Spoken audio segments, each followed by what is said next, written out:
Big Muddy Mayhem, the podcast where we talk about true crime and bad behavior in the Midwest. Each week, we'll bring you 2 stories from the heartland that might break your heart, but we hope to entertain you along the way. This is Janet O'Brien. This is Tracey Laricha. Hello. Hello. How are you, Janet? I'm doing good. Good, Yeah. good. Just been, stuff, things. Keeping on? Yes, Yeah. keeping on. Mm-hmm. How about you? Feeling like spring is around the corner. I know, it's so nice out. We went from about this time last week where everything was very cold and we were about ready to get some snow and ice. Yes. And now we're back up to 70 today. Exactly. So that's fun. That's not like harsh on one's sinuses or No. anything at all. Not at all. But I have enjoyed the sunshine and the milder climate and the idea that spring is coming. Yeah, I'm excited. Mm-hmm. So we got 2 stories today. Mm-hmm. I'm supposed to start. You are. Okay. Are you supposed to? Are you not? I'm going to. Do I need to scramble? Are you ready? I can vamp a minute. Okay. All right. So I do not have a lot of information on this person, his backstory, there's no backstory on him. Okay. There really is not. I looked and I'm like, oh, okay, so we just start there. Oh, okay, sure, why not? The only backstory I have on this person, this is 1986. Oh, okay. So It's recent, yeah? Yes. Have you ever heard Gosh, of... 1986 I said was recent. How old are we? Oh.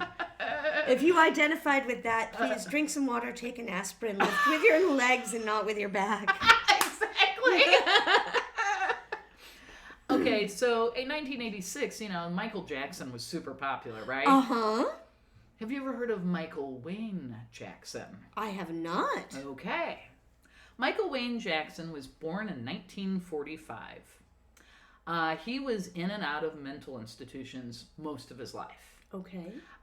He was placed in jail for a year for having illegal weapons, and basically he was put on a 2-year probation. Mm-hmm. Because he was in and out of institutions, they diagnosed him with paranoid schizophrenia.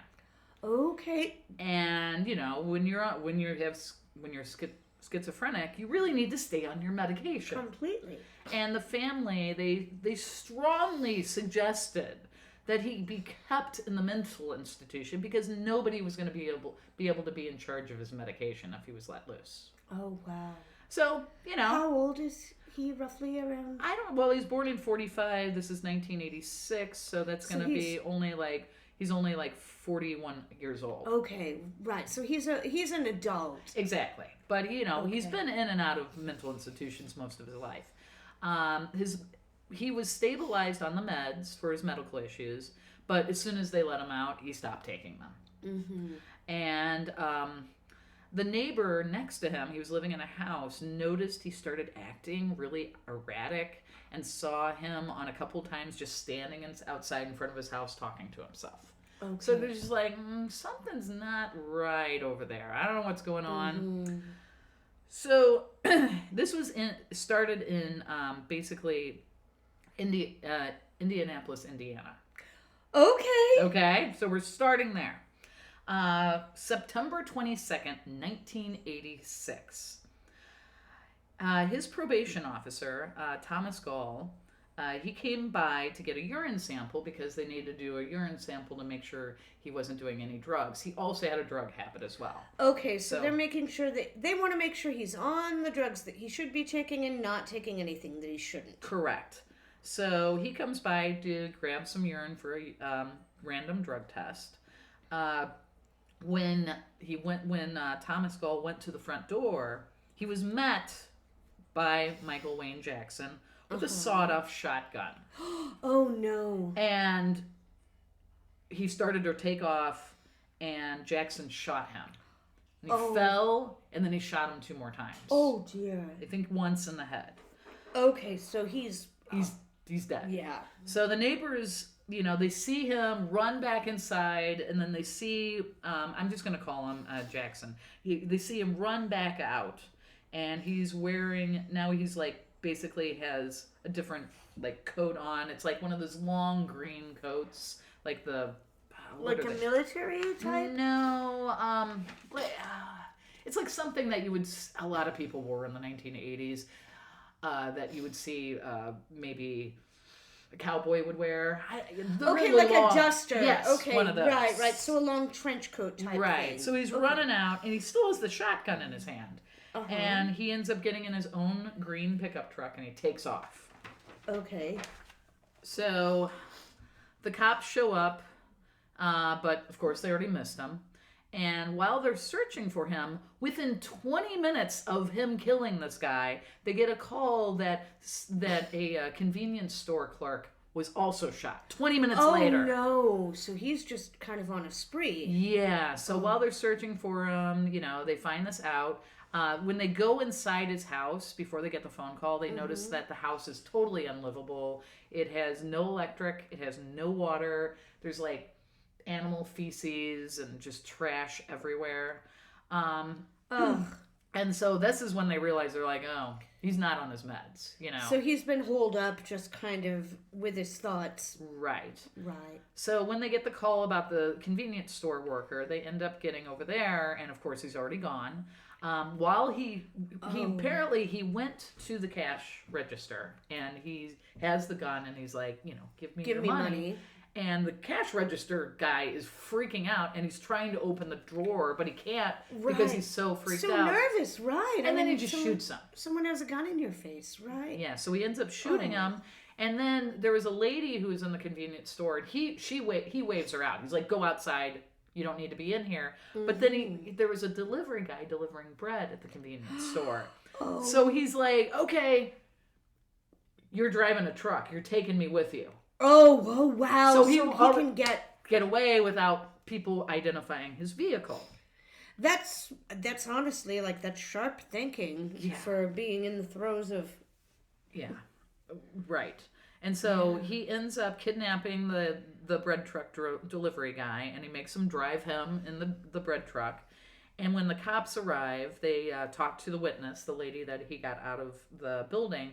And she said basically she explained he tried to rob. This is what happened. And then he ended up holding up the delivery man and was like, we're going. So when the witness, she did notice something peculiar about Jackson. What was that? He apparently, because they didn't see him like this, like the neighbor didn't see him when he shot the parole officer, between those 20 minutes he had painted his face. So one side was all black grease, and the other side was silver. Like he spray painted his face silver. That is bizarre. It is. Yeah. So he's got, I guess he did this so people wouldn't recognize him, but Sure, because there are so many people out there who are dressed like Raiders fans, or right? whatever. Exactly. Right. Yeah. So she did notice that he's like, yeah, it looked like he was covered in grease and silver paint, and he had a beard. So they end up, they're like, okay, we gotta find this guy. Well, apparently after they drove for a little while, he lets the truck driver go. Oh, good. So okay. he gets the truck driver to drive him to the airport, and then he's like, he just lets the truck driver go, and he proceeds to steal another vehicle. Right. This time, a red pickup truck. Okay. And he also kidnaps another lady.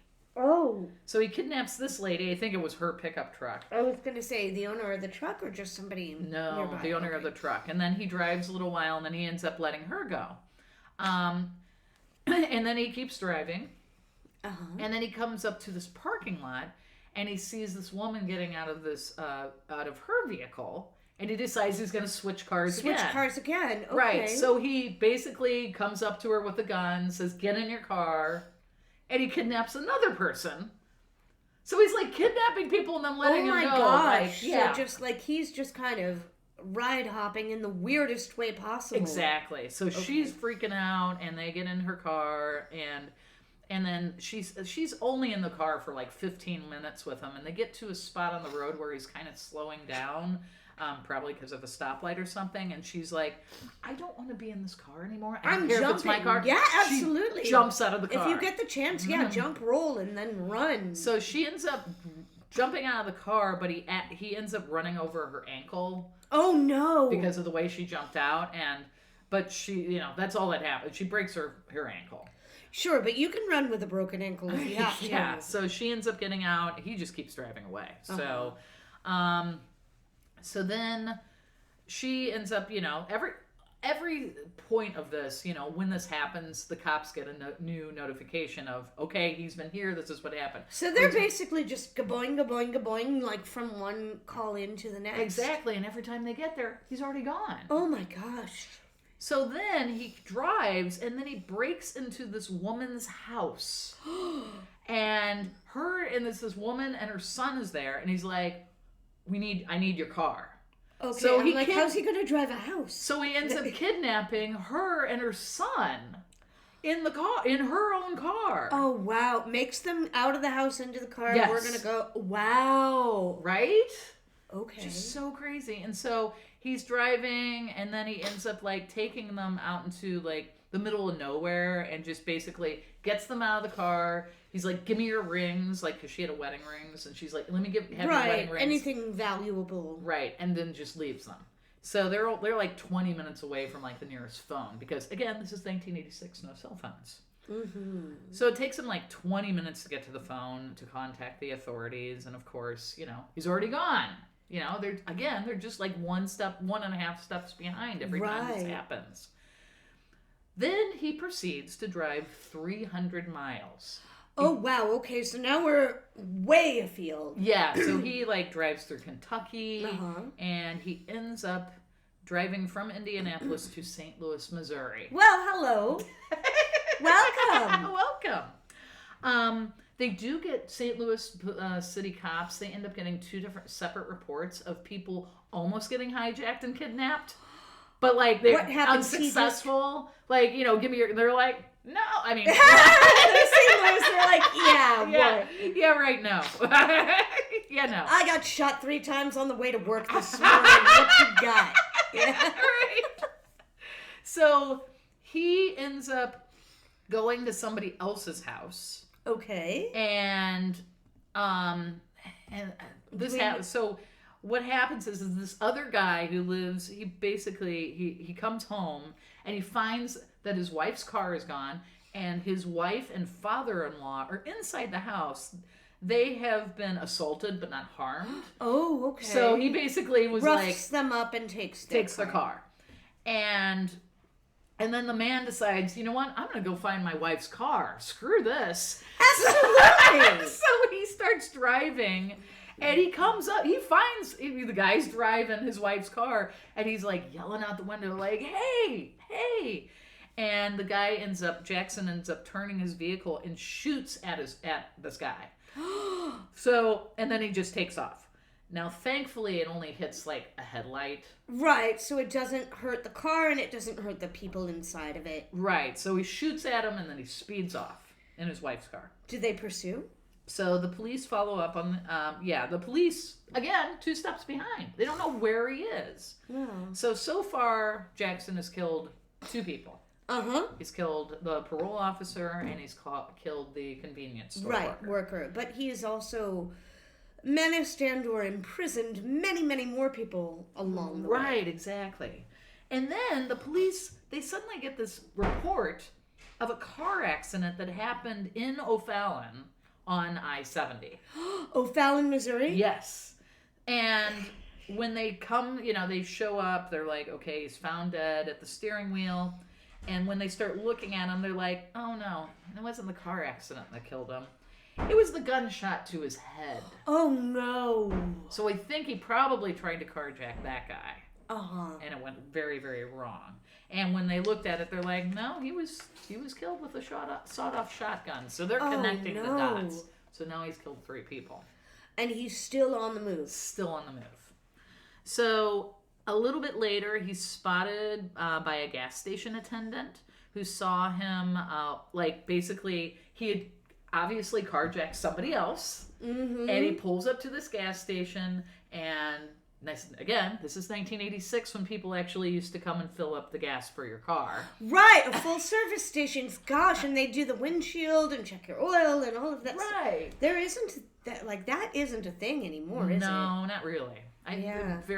There are, but they're few and far between.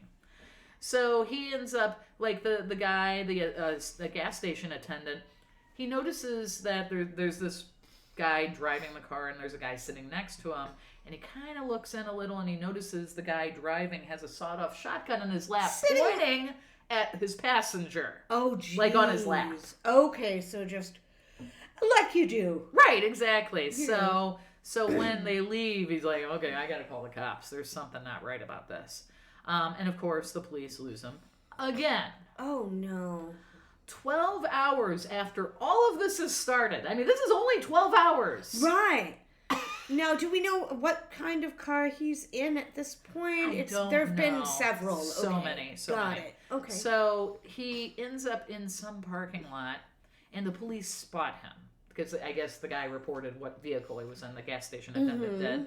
And they end up shooting shots at each other in this parking lot. And the guy, Jackson just takes off. And then a little bit later, they find that car abandoned. And the guy who was kidnapped, they found him alive in the trunk. Oh, wow. Woof. So so that's that same car, right? Just crazy. Thankfully he's okay, but yeah, especially after a shootout. Just so crazy. So they find him alive in the truck. He was in the trunk. He's uninjured. They do find a bullet hole in the driver's side door, and they're like, I wonder if that's why, they're thinking maybe that's why he got out of the car. Maybe he got shot. They didn't see any blood, but they're like, well, maybe he got out right away. Who knows? Mm-hmm. They're like, okay. So now he is now either in or near Wright City, Missouri. Okay. So that's where we are now. Wright City, Missouri is right off of Highway 70. It's west of St. Louis. It's a very, very small town. Maybe about, what would you say, like half an hour or so west? Like about 45 minutes from St. Louis. Yeah, outside of, St. Louis. It's west of St. Charles, which is west of St. Louis. Right. So the cops are everywhere in Wright City. The media, all four of them? Well, no, they've brought in the FBI at this point. The media is keeping the public informed, letting them know there is this guy. You just need to be really careful because he is so unstable right now.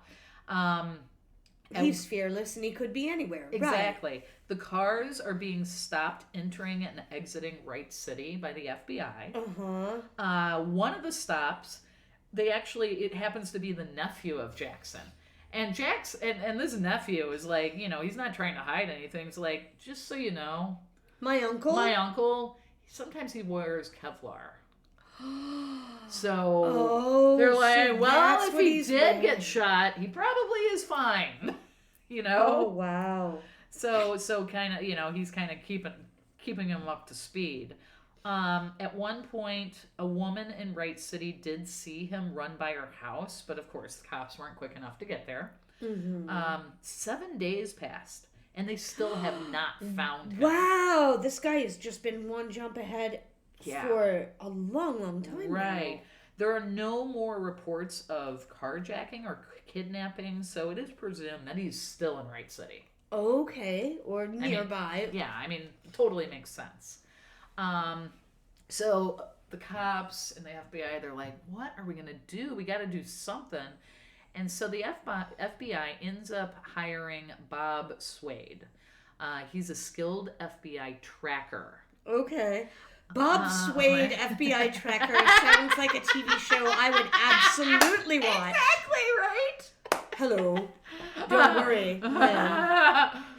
Bob Swade, at your service. Exactly. He's from Knoxville, Tennessee, and he is famous for tracking James Earl Ray, who assassinated Martin Luther King Jr. Oh, wow. When he escaped prison. Okay. So he caught him. So Bob Swade has his bona fides. Exactly. So he's basically one of those guys who goes out and he pays it. He's basically a hunter for people. Uh-huh. He's looking for tracks. He's looking for broken limbs. I understand what, this person is about, and I'm going to... Right. Wow, okay. So that's his job. So he's looking around at limbs, broken sticks, and footprints. September 29th, someone reported that their guest house was broken into. September 29th? Yeah. So wow. Well, how long are we now? Yeah, this has been going on like way too long. September 22nd. So we're 7 days in. I know, it's just crazy. So somebody reports, hey, my guest house was broken into. So they end up going there. They find like a broken mirror. And then they notice 7 years of bad luck for them. Exactly. And then they find a bunch of shaving clippings in the sink. Oh yeah, just put that DNA anywhere. And like some of the whiskers had silver on them. Oh, so we're looking for an older person. We're looking for that silver paint. Oh, the silver paint. That's right. Yeah. Okay, sorry, not right. They have. So we're looking for the dude that is trying not to be conspicuous, but that has painted himself up like a football fan exactly. on Super Bowl Sunday. Exactly. So they're like, okay, he was here. So they're like, okay. So clearly Jackson is trying to change his appearance again. Mm-hmm. October 2nd. Maybe don't paint yourself, first of all. Exactly. Okay. But October 2nd. I digress. October 2nd, they return to a building that they had checked earlier. They've checked like all of the basically abandoned and just vacant buildings throughout Wright City. They're like, okay, he's probably hiding in some place where nobody is. And again, the nephew is also explained earlier when the FBI spoke to him. They're like, his nephew's like, this man can survive by himself for a very long time. So he's gonna go to places where nobody is. He's got like self-survival skills. He doesn't need to be like he can figure out a way to kind of scrape by without money, that kind of thing. Yeah. So he can be off the grid, like completely off the radar. Right. So that's why they keep checking these abandoned and empty buildings. So they find this barn, and they had checked it earlier before, and they go look in the barn, and the tracker Bob Swade, he notices there's a muddy footprint going inside the barn. And he's like, I wonder if this is it. I'm Bob Swade. So the barn is basically, they go in, and while they're going into the barn and they start to go up to the loft, there's a shot fired at them. It misses Bob.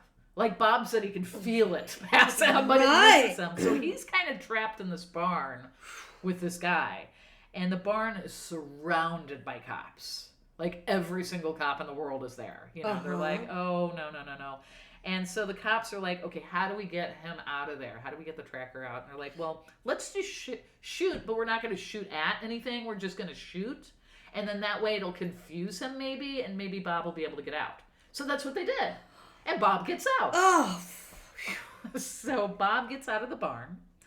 And then the cops, they basically, they're using their megaphone or whatever, and they're trying to convince like, Jackson, hey, like, you, come on. Just come out. Let's just end this. Just come out. I think I remember hearing a little bit about that when I was young. Like, Mike, come on out. We know you're hungry. We know you're tired. Right. Yeah, I do remember hearing a little bit about this standoff. Yeah, so there's a standoff, and they're like really trying to talk him out. They're like, just come out. And they're like, okay, we're going to throw tear gas in there.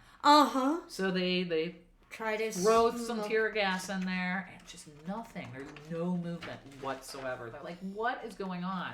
And they're trying to decide, okay, do we wait until it's daylight again, or do we just go in? Just go in and find them, because there's no movement, and they're kind of feeling a little suspicious about this. So they decide they They're going to send the police to go in. They go up to the loft, and they find the body of a man who's shot himself in the head with a sawed-off shotgun.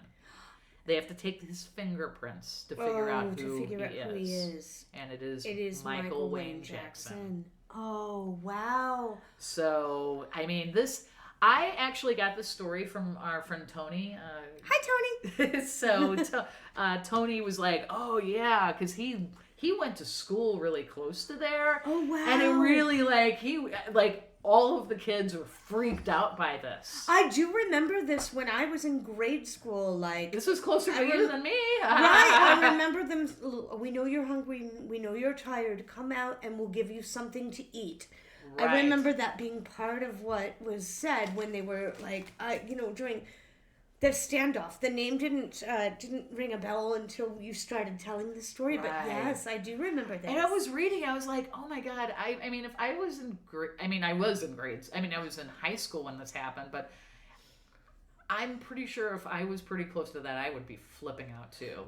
Because you don't know what he's gonna do, or where he's going to be, and it goes on for like a week, and over a week, just crazy. And he's on the move, so it could be your neighborhood next. It could be your house next. Yeah, it wasn't like he picked any specific kind of person. He just was like a person with a car, right? Completely. So, and I would assume he probably started to calm down at that point because, his rage was going on. He had some kind of a dissociative state, and then then he probably got really tired and was like, oh, what do I do now?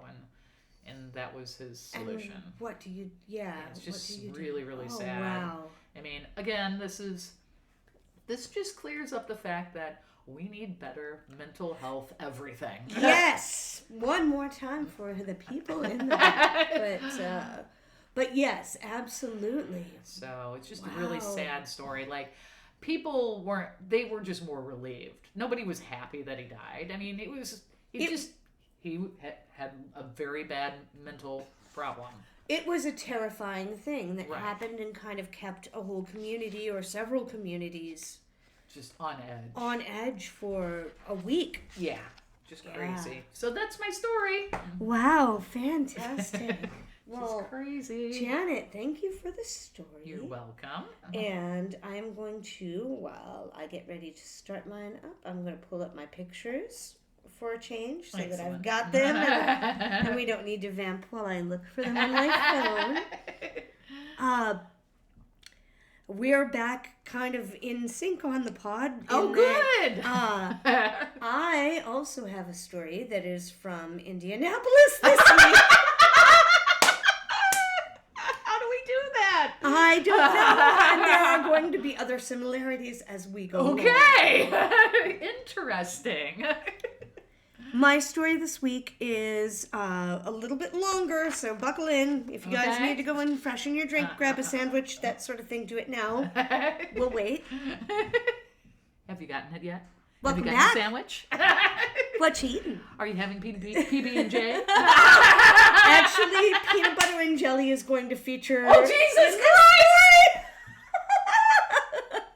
Why? What is even happening with this podcast I have today? no idea. But I'm going to tell you the story of Herb Baumeister. Okay. Herb Baumeister is born on April 7th of 1947 in Indianapolis. So 2 years older. I mean, younger than my guy. Got it. Correct. Indianapolis, Indiana. Mm-hmm. His father, Herb Sr., is an anesthesiologist. Okay. His mother, Elizabeth, is a homemaker. Okay. And Herb Jr. is the oldest of 4 kids. He has a pretty reasonably comfortable and happy childhood. Like I said, his dad is a doctor. Yeah. And so they're doing well. Mm-hmm. Yeah. He's the oldest of 4 kids. He is described as being very charming, very bright, but also very bookish and very sensitive. Okay. Herb Sr. is doing well. The family is expanding. So when Herb Jr. is a kid, they move to the posh neighborhood of Washington Township, Indiana. Herb starts acting kind of weird after the move. Ooh. So it doesn't go well for him. He's having a hard time fitting in at school. Maybe because of the things that he is doing, he's very preoccupied with death. Oh, no. In particular, like, he picks up roadkill and stuff like that. He leaves a dead bird on the teacher's desk at one point in time in grade school. And then, like, just won't own up to it for a while. He also has a big preoccupation with urine. Okay. He wonders out loud in front of his classmates multiple times what urine might taste like. Oh, no. Okay. He also chases some of his fellow students around the schoolyard asking, quote, for a drink. Oh, no. Nope. No. So, he also has, at this point in time, over the course of a few years, he pees on teachers' desks. Oh, no. Multiple teachers. What? Multiple times. Oh, my God. After a few months of this, his dad is like, well, maybe we ought to take him in for some kind of evaluation. You would think. So they decide to do this. His diagnosis is antisocial personality disorder, and also diagnosed with what they then called paranoid schizophrenia. Oh, my God. Oh, they also said Jackson also had disassociated. Okay, Yeah, same. and so he's diagnosed with, which is what right now is just characterized as schizophrenia. Back then it was considered paranoid schizophrenia. Now, so they have their diagnosis. Mm-hmm. They don't medicate him. They don't give him any kind of treatment or therapy or anything. They're just like, oh, okay, yeah, well, he's got that. That's good enough for us. Thank you, doctor. And we'll just take him back home now. Oh, no. They do nothing. In high school, Herb is a little bit of a loner. I wonder why. He is not very, like, friendly with his classmates. He does join the chess club, and he does form something like a weather club for people that are interested in meteorology. But he doesn't really date. He doesn't make close friends. Gotcha. And everybody says he is kind of like the weird kid. Mm-hmm. He also has like a lot of just regimented routines. Every day he eats the very same thing. Like through high school, every day he has the very same thing for lunch. PB&J? A peanut butter sandwich. Oh. And some carrots. Oh, okay. Gotcha. So PB&J, yeah, like basically peanut butter sandwich and carrots. Every day. Okay. Every day. He does go to Indiana University. Mm-hmm. He drops out after the first semester. His dad gets him a job. His dad is going to get him all kinds of jobs throughout his life. Because his dad is, again, a well-renowned doctor in the community. And so he has connections. And sure. Dad gets him a job as a copy clerk. 1967. He's at the Rose Bowl. He's out of high school. Okay. He's dropped out of college. He's a young adult. He meets Julie. Okay. Julie. Herb turns on the charm. And he can be very, very charming when he needs to be. She's going to be a teacher. She is young. She is very, very pretty. And he ends up, just like I said, charming her and proposing to her. I'm going to show you a picture of Herb and Julie. They look like a nice couple. They really do. Yeah. So this would have been around 1970-ish that this picture was taken. Julie is holding up her hand. Yeah, she's so excited about the ring. She's got her MRS, you guys. Julie graduates. She goes on to teach high school. 1971. Julie and Herb are married. 1972, Herb goes back to school. He gets accepted to and starts to attend Butler University. Okay. But once again, 1 or 2 semesters and he drops out. 6 months after they're married, Julie reaches out to Herb Sr. Mm-hmm. and says that Herb Jr. needs help. Oh, no. There's not really a whole lot of detail about why, but Just needs help. it's enough that Herb Sr. has Jr. committed to a mental health facility. Oh my gosh! Wow. The parallels between our stories again are wild. That is so crazy. So he's in this facility for 2 months, and when he comes home, things are a little bit better for a little bit. Herb's father gets him another job, this time at the DMV. Okay. He's doing all right there, except his coworkers say that he's like kind of creepy.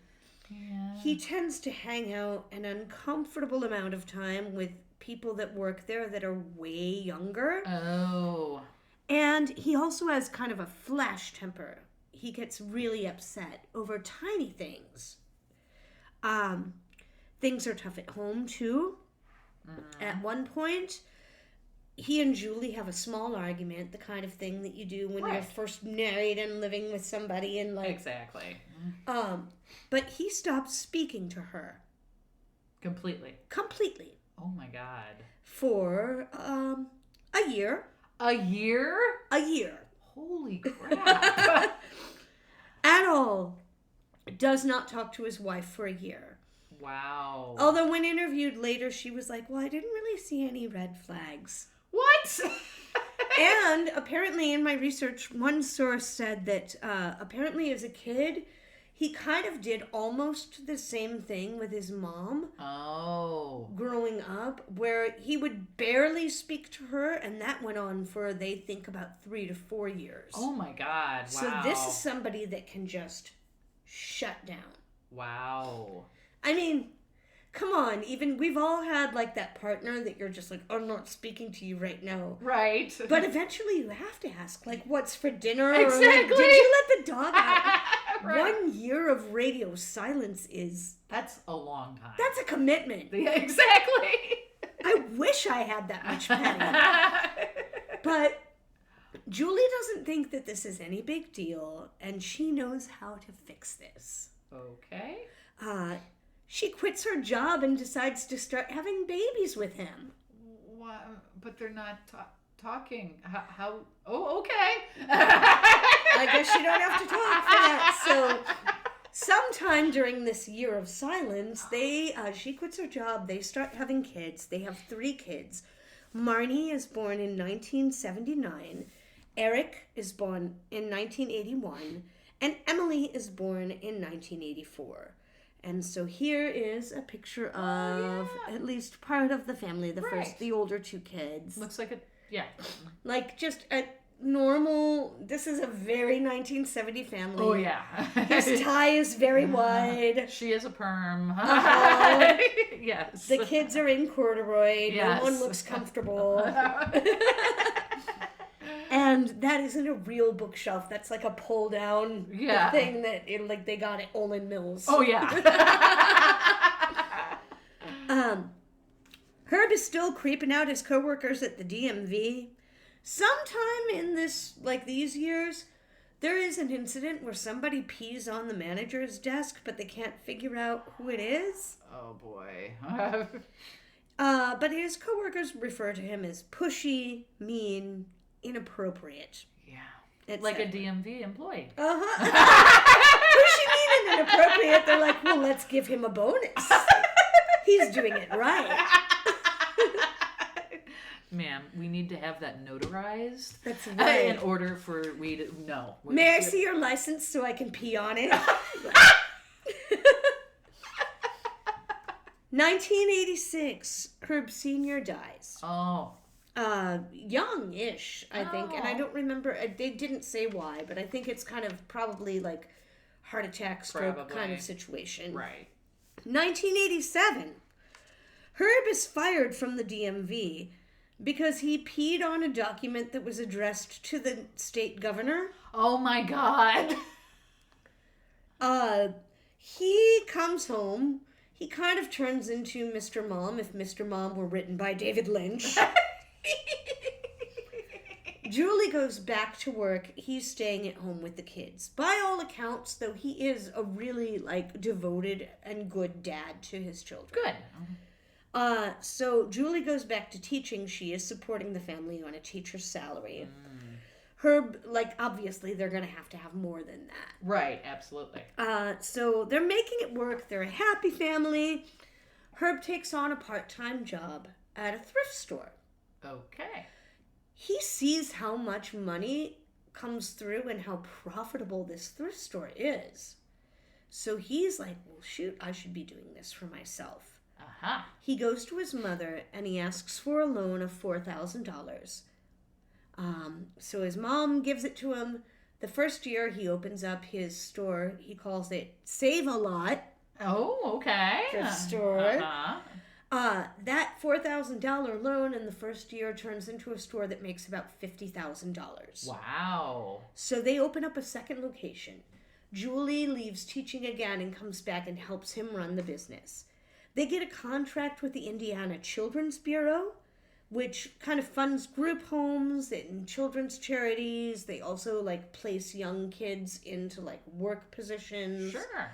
And anyway, it's making money for the stores. That's crazy. Although there is also, one of my sources at least said that he was very interested in hiring young men, and that he would I gotta leave and I gotta take him home. Oh, and then he wouldn't show up until the next day. Ugh.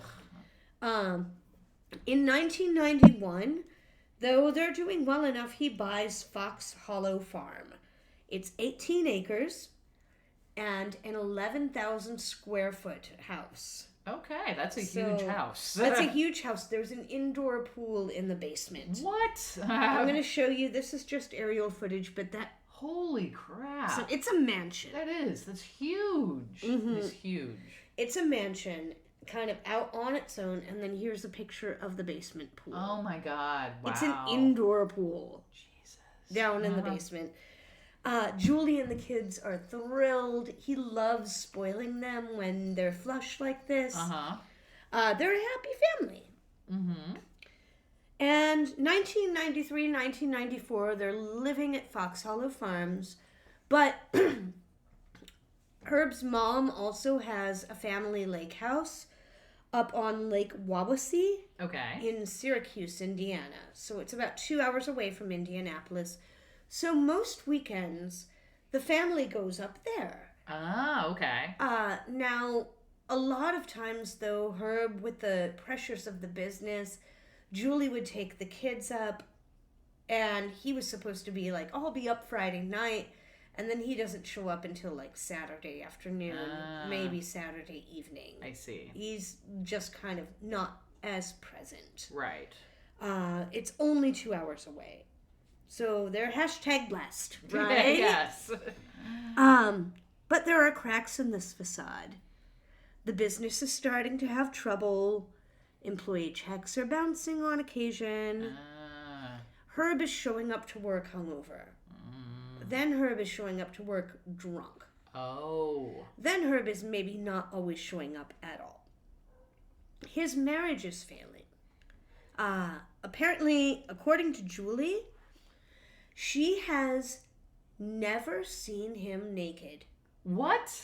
In the entire time. So this is the mid-90s. They married in 1971. Yeah, that's a long... What? So 20 years, and she's like, no, I've never seen him nude. Anytime that we've been intimate, the lights have been off. And even though they have 3 children, she claims that they have only had sex 6 times in the entire time that they've been married. Wow. Which... That's... No. She must be the most fertile woman on the planet. Exactly. Only... Right. And second of all, 6 times in 20 years? That's crazy. What? What? And then something weird happens. Because that wasn't weird enough. In December 1994, Eric, the middle son, comes into the house and he's carrying a big stick.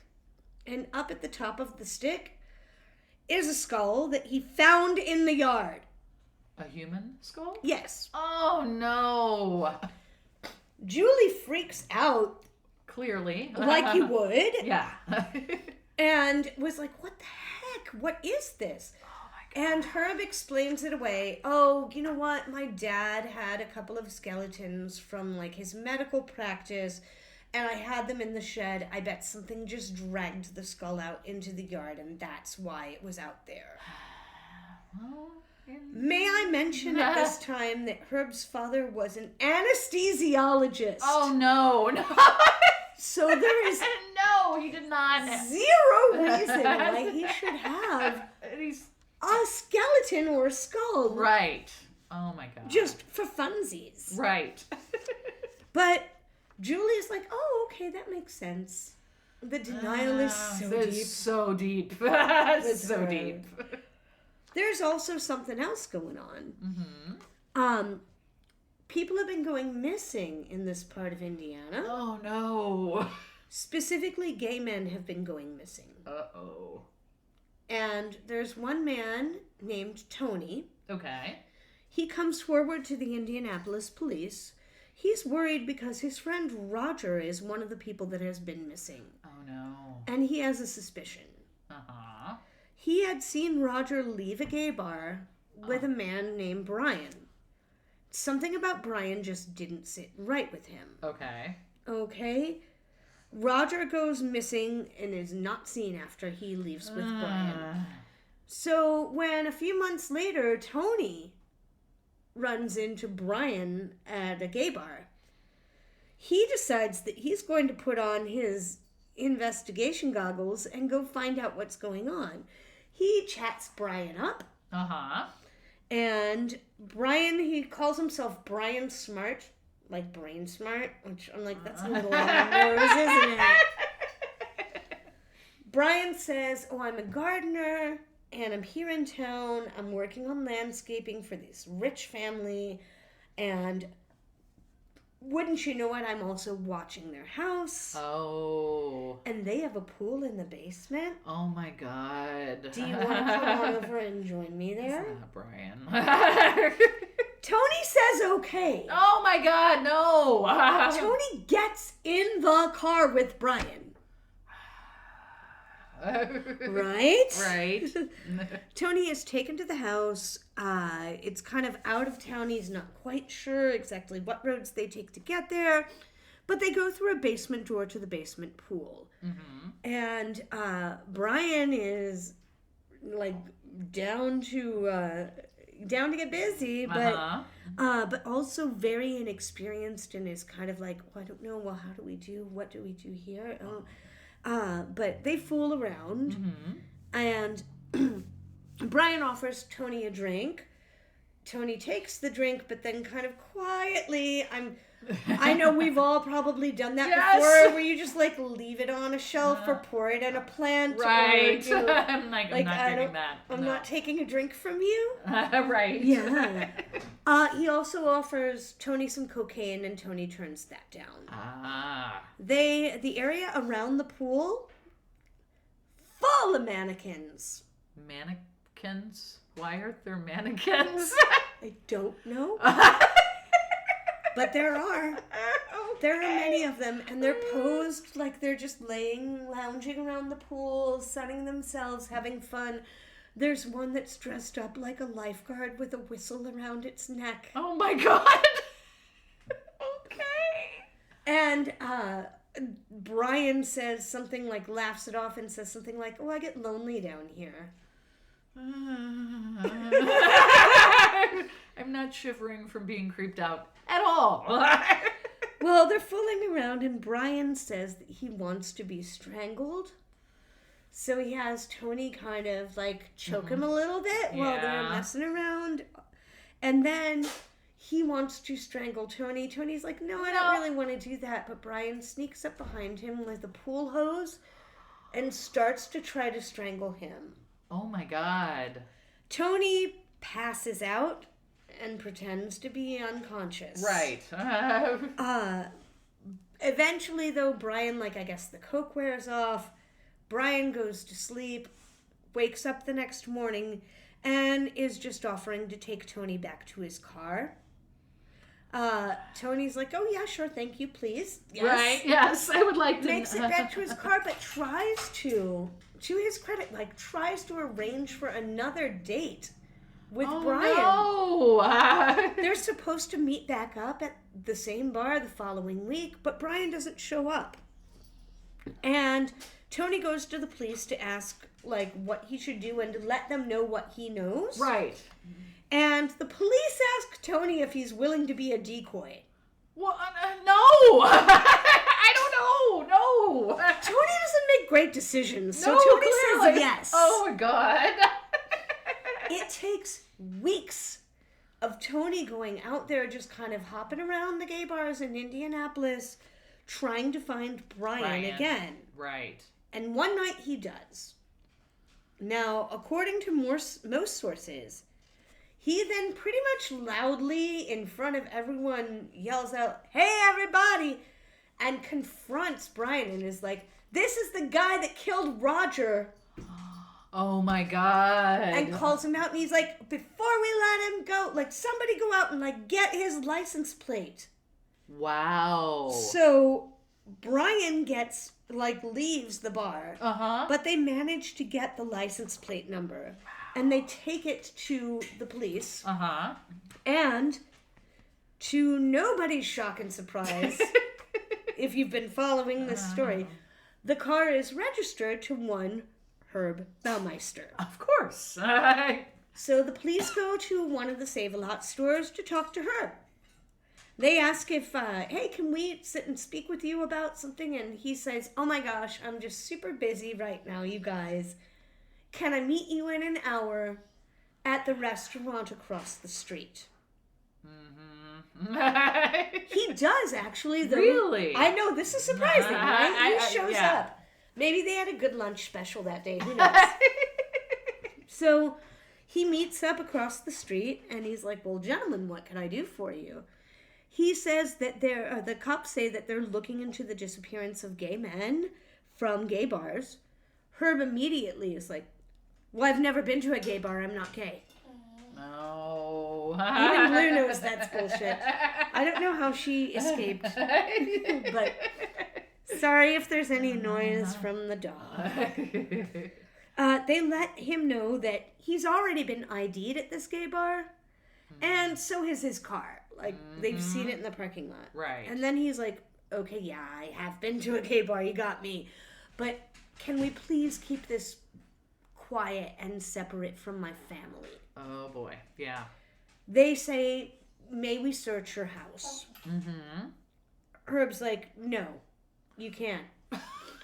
And they don't have enough for a warrant. Right. So they then look up his wife, and they go to Julie, who's at the other location of the thrift stores, and they tell her everything. Uh-huh. And they ask her permission to search the house. And what does she say? Julie says she has no idea what a homosexual homicide is, and she's not even quite sure what homosexuals are, and no, you can't search her house. Julie is... Oh, my God. Call her Cleopatra. She's the queen of denial. Yeah. Right? Things continue to kind of fall apart for the Baumeisters. By June of 1996, the stores have failed completely. Oh, my gosh. The power is shut off. They close up shop. Julie, meanwhile, has finally had enough. Finally! She's filed for divorce. Mm-hmm. Herb takes off, and he takes Eric, their only son, the middle child, with him. He tells Julie that he's going to take Eric for a physical, and then he's going to be taking him to a military school. This was not ever discussed. Oh, my God. Julie is scared, and Julie is pissed. Yeah. Yeah. He's got her son. Mm-hmm. So she calls the cops, and she's like, yeah, you know that search you wanted to do? All right, you can come and do it now. She also tells the cops a juicy little story, which is that the skull that they found that was never seen again after it was found, it wasn't just a skull, it was actually an entire skeleton that was found on the ground while her kids were playing. And He just said that it belonged to his dad, and somehow or another it just ends up buried in the yard. Right. She's also pleading with the police, like, all right, fine, here, I will tell you everything I know. Just please, please, please find my son.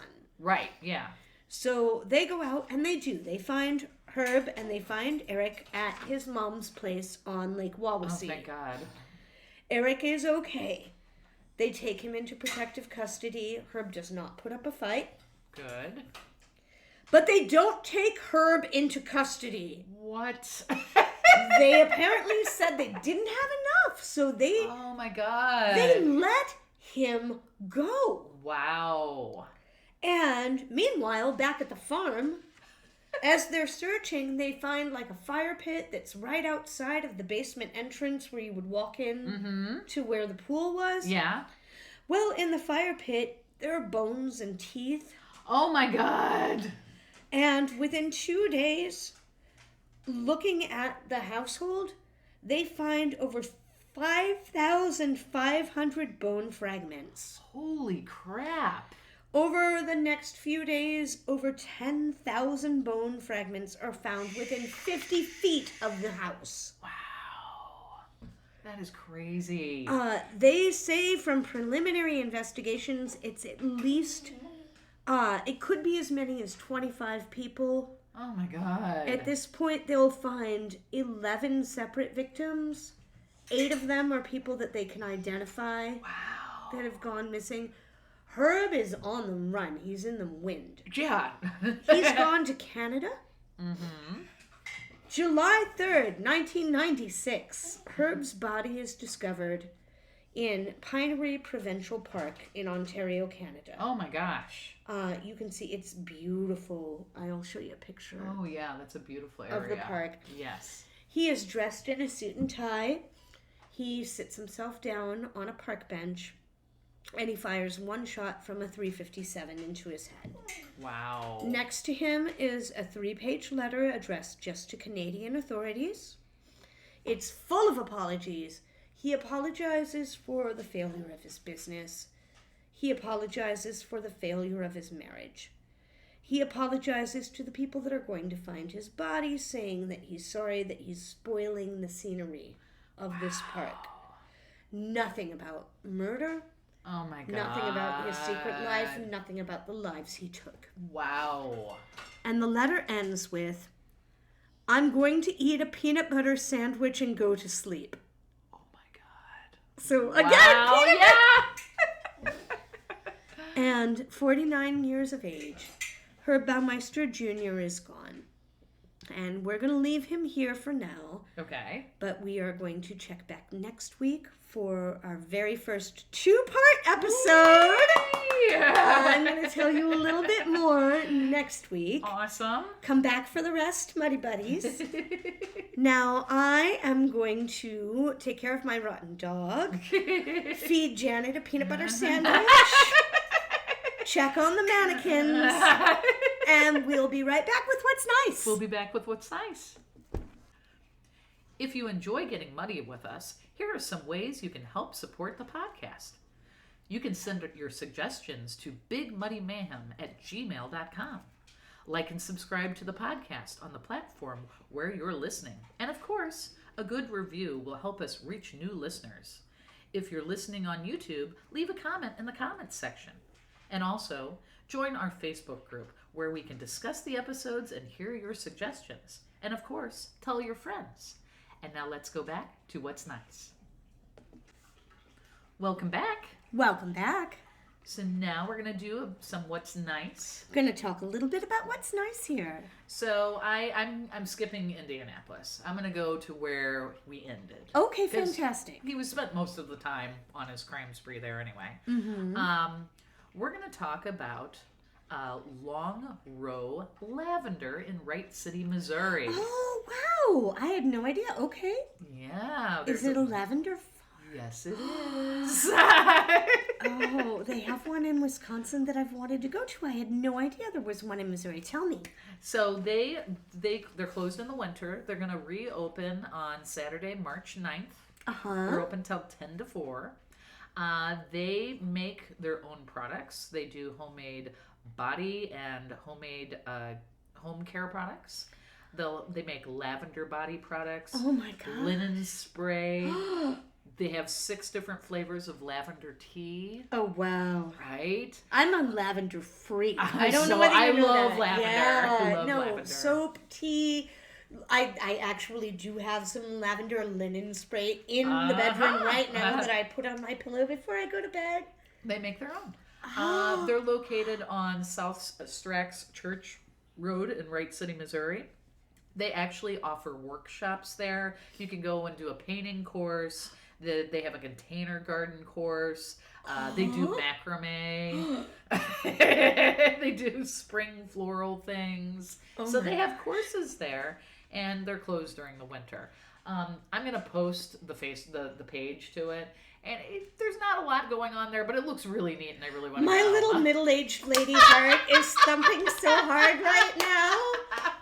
And all I want is to go get like all the fresh lavender, bathy, smelly good things. Yep. Oh So my God. Long Row Lavender is the name Long of the company. Row Lavender. Yeah. So That is fantastic. I know. I'm like, oh no, I'm reading about that. Well, we're going. We're going. I mean, it's so close. Exactly. It's not that far. It's within an hour or so. Yeah. So that would be a nice spring thing to go do. That would be, yes. I'm down for it. All right. And so my What's Nice actually is in Indianapolis. Aha. And I'm going to tell you a little bit about Urban Vines Winery and Brewery. Oh, okay. Now, it's in Indianapolis, Indiana. And they have, they make wine, obviously, and Right. beer there on property.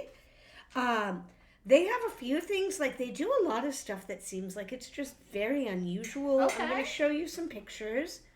Oh yeah. Oh, They are renowned in particular for their charcuterie boards. Nice. And also for their brunch, where they do amazing looking breakfast pizzas. Oh, those look amazing. Yeah.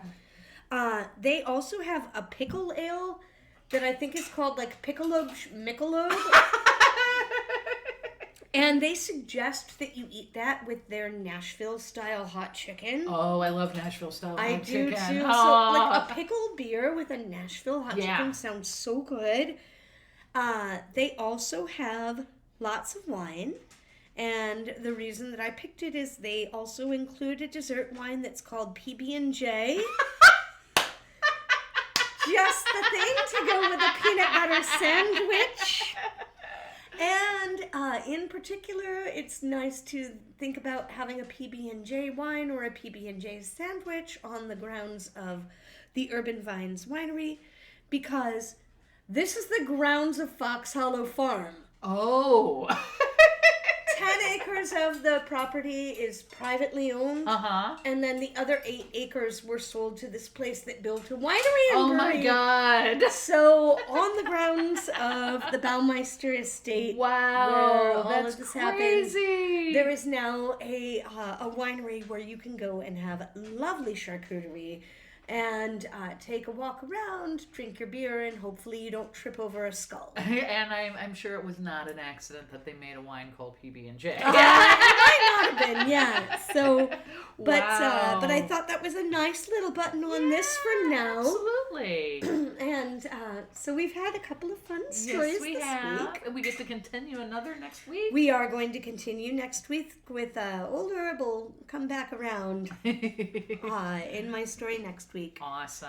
And in the meantime, though, this is where we say goodnight or say goodbye to our listeners for Yes. the time being. And we As we also like to say, stay Midwest nice. stay Midwest nice.